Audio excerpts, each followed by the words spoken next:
Selamat datang. Hari ini kita akan bedah siasat satu fenomena iaitu keusahawanan digital di Malaysia. Anda dah kongsikan dengan kami satu himpunan bahan yang sangat menarik.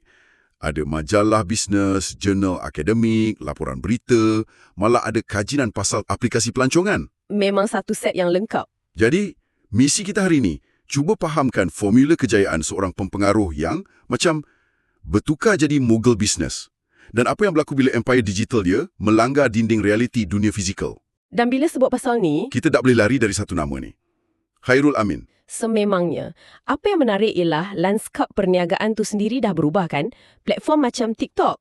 Yang dulu orang menari je. Betul, dulu cuma tempat hiburan. Sekarang dah jadi satu ekosistem ekonomi. Kita panggil social commerce. Data tahun 2024 tunjukkan lebih 1.5 bilion pengguna aktif global. Di Malaysia sahaja, kita ada lebih 4.4 juta pengguna. 4.4 juta. Ramai tu. Dan kebanyakannya bawah umur 30 tahun. Jadi ini bukan lagi pentas sampingan. Ini pentas utama. Kisah macam Khairul Amin ni, dia bukan lagi anomali, tapi petunjuk ke mana arah tuju bisnes. Jom kita mulakan dengan skala kejayaan dia. Sebab angkanya memang luar biasa. Kita semua kenal siri video 30 hari 30 resipi dia tu. Tiap-tiap tahun masa Ramadan. Ya, memang meletup. Tapi peralihan dari tontonan ke jualan, itu yang memukau. Produk pertama dia, sambal niat berapi. Majalah Paradigma Johor yang anda kongsikan ni ada data pelancaran dia. Yang tu menarik. 6 Januari 2021, 10,000 botol habis dalam 54 minit di Shopee. Itu pun dah rasa macam gila. Itu baru pemanas badan je tu. Tepat. Menjelang 2023, jualan sambal niat dah cecah 20 juta ringgit. 3 juta botol terjual secara kumulatif. 3 juta. Dan bila dilancarkan produk kedua, daging dendeng, pada 2 Februari 2024, rekod baru tercipta. 80,000 pack habis dalam 3 minit 39 saat di TikTok. 3 minit. 3 minit. Dan yang paling penting bagi saya, modal untuk produk kedua ni lebih 2 juta ringgit kan? Datang 100% dari keuntungan sambal niat. Ini bukan lagi side income. Bukan, ini dah jadi bukti ekonomi pencipta konten dah jadi satu kuasa besar. Betul. Dan ini membawa kita kepada soalan penting. Adakah ini semua nasib? Atau ada formula di sebaliknya? Mesti ada sesuatu. Sumber-sumber ni tunjukkan dengan jelas, ini bukan nasib. Ini strategi yang sangat terancang. Kita tengok pelancaran daging dendeng. Ia bukan satu video boom macam tu je. Ya. Saya peracan corak ni. Ia satu naratif yang dibina. Selama 4 hari. Hari pertama, dia tunjuk kilang.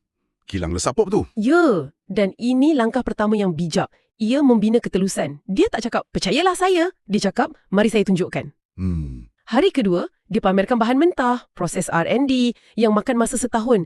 Ini untuk bina persepsi kualiti, kepakaran. Oh, okey. Hari ketiga, dia tunjuk cara pembungkusan, penyediaan, tekankan konsep sedia untuk dimakan. Ini untuk membina keinginan. Dan hari keempat, hari pelancaran tu, video dia sangat santai. Macam, jangan lupa ya, malam ni. Dia bina satu rasa terdesak yang mesra, bukan memaksa. Tepat. Tapi, saya nak cabar sikit. Adakah ini betul-betul ketelusan? Atau ia sekadar pemasaran yang sangat bijak untuk nampak telus? Soalan yang bagus. Sebab ramai usahawan boleh tunjuk kilang mereka kan? Tapi tak semua boleh jual berjuta-juta dalam 3 minit. Soalan yang sangat bagus tu. Dan jawapannya, mungkin kedua-duanya sekali. Ia memang pemasaran yang bijak, tapi ia berkesan sebab ia berlandaskan satu teori psikologi yang kukuh. Teori apa tu? Source Credibility Theory. Senang cerita, teori ni kata, impak seorang pempengaruh tu bergantung pada 3 tiang. Kepakaran, kebolehpercayaan dan daya tarikan. Okey. Strategi 4 hari tu bukan sekadar menunjuk-nunjuk. Ia satu latihan membina ketiga-tiga tiang ni serentak depan jutaan penonton. Itulah yang membezakan dia. Faham. Dan sebab itu jugalah dia menang Creator of the Year di TikTok Awards Malaysia. Ia adalah ketelusan yang strategik. Okey, ketelusan yang strategik. Saya suka istilah tu. Itu masuk akal. Jadi, kalau kita ketepikan populariti dia sekejap, dan kita anggap ada formula yang lebih saintifik di sebaliknya, apakah ramuan utama yang dorong kepuasan pelanggan di platform macam TikTok Shop? Saya rasa ramai akan cakap produk bagus, promosi hebat, dah cukup. Itu andaian yang logik. Tapi data dari salah satu sumber anda, Jurnal Inovasi Perniagaan, cerita dia lain sikit. Oh ya? Satu kajian ke atas 85 pengguna TikTok Shop di Malaysia menguji 4 elemen pemasaran klasik, 4P itu. Produk, harga, promosi dan Satu lagi yang orang selalu lupa, Proses. proses. Maksudnya pengalaman dari klik beli sampai barang tu sampai ke tangan kita. Tepat sekali. Kelancaran sistem bayaran, logistik, penghantaran, komunikasi, semua tu. Okey. Dan inilah penemuan yang paling mengejutkan dari kajian tu. Walaupun keempat-empat elemen tu penting, dua elemen yang pengaruhnya paling kuat ke atas kepuasan pelanggan ialah harga dan proses. Bukan produk. Bukan. Nilai korelasi untuk harga 0.650 dan proses 0.632 jauh lebih tinggi berbanding produk atau promosi. Wah. Jadi kalau saya seorang usahawan baru di TikTok, adakah data ni bermakna saya patut lebih risau pasal kelancaran sistem pembayaran saya berbanding hasilkan video promosi yang viral? Secara kasarnya, ya. Anda boleh ada video paling viral di dunia, tapi kalau pelanggan klik pautan dan laman webnya hang, Terus hilang mood nak beli. betul, atau proses bayaran rumit, penghantaran lambat, kepuasan mereka akan menjunam, kepercayaan akan terhakis.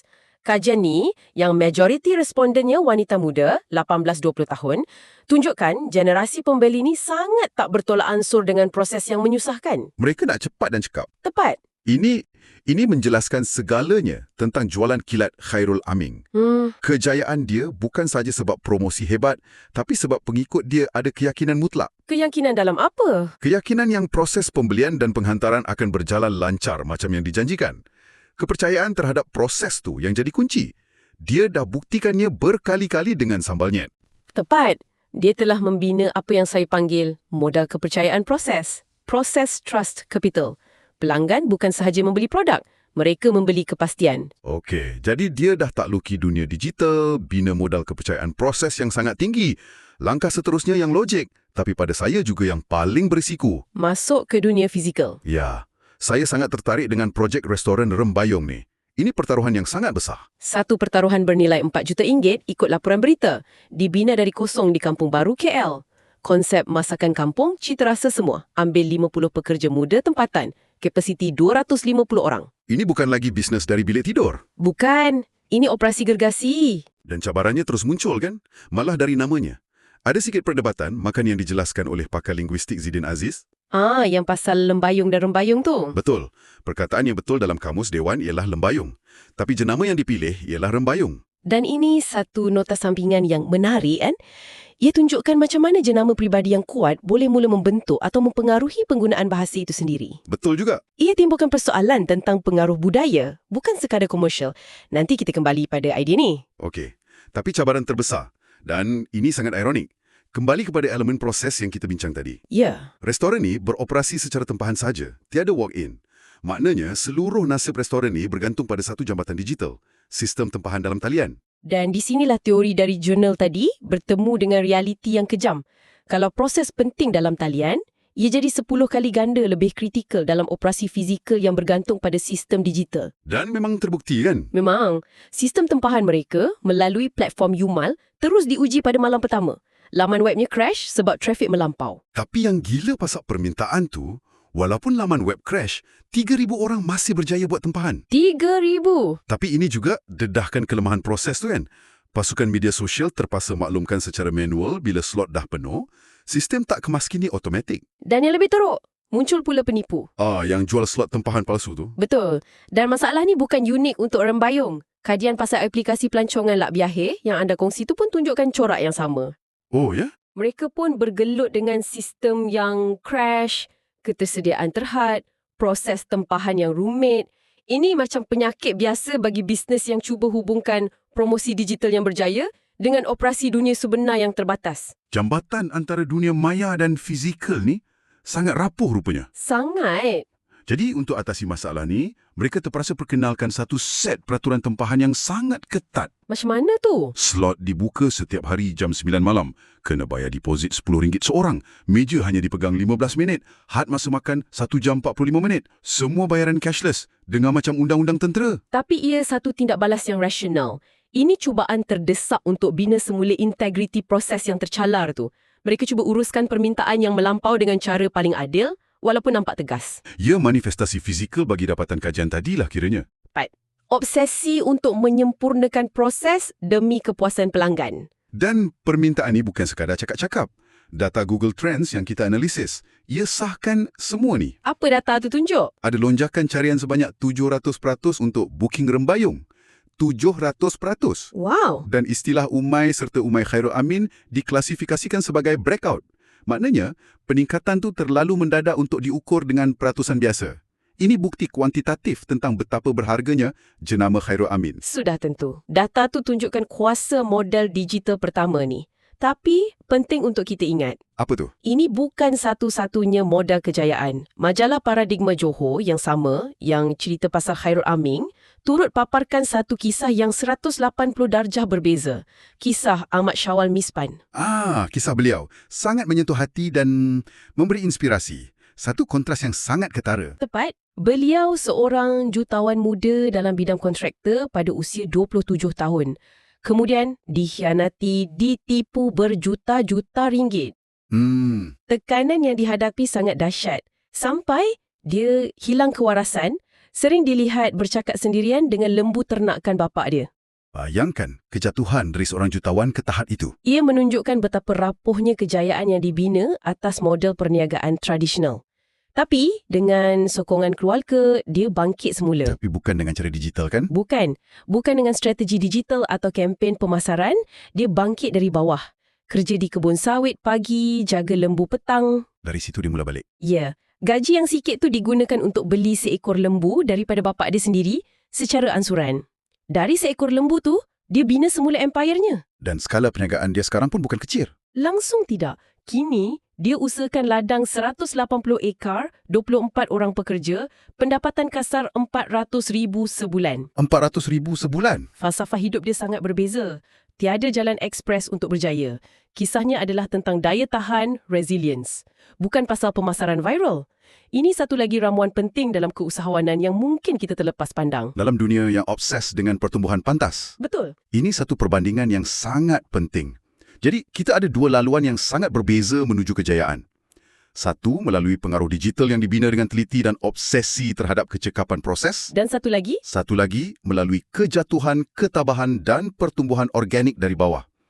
Kedua-duanya sah, kedua-duanya berjaya. dan kedua-duanya mengajar kita pelajaran yang berbeza, tapi sama pentingnya tentang apa yang diperlukan untuk berjaya. Jadi, kalau kita rumuskan apa yang kita pelajari hari ini, kejayaan dalam lanskap perniagaan moden di Malaysia nampaknya perlukan gabungan beberapa elemen. Macam yang kita lihat pada Khairul Amin. Ia perlukan konten yang tulen, strategi pemasaran yang licik, dan paling penting, Proses. fokus yang hampir obsesif terhadap kelancaran proses bagi pelanggan. Peralihan dia ke dunia fizikal dengan rembayung jadi satu kajian kes yang sempurna tentang macam mana proses ni diuji bila dunia digital dan fizikal bertembung. Betul. Dan kisah ni, ia tinggalkan kita dengan satu persoalan yang lebih besar untuk anda renungkan. Apa dia? Apabila seorang pempengaruh berjaya bina komuniti digital yang begitu besar dan setia, apakah tanggungjawab mereka yang sebenar? Menarik. Kita lihat ia bukan lagi sekadar tanggungjawab kepada pelanggan untuk hantar produk tepat pada masanya. Ia mula sentuh isu budaya dan bahasa, macam dalam perdebatan nama rembayung tu. Dan ekonomi tempatan. Ya, dengan pengambilan 50 pekerja.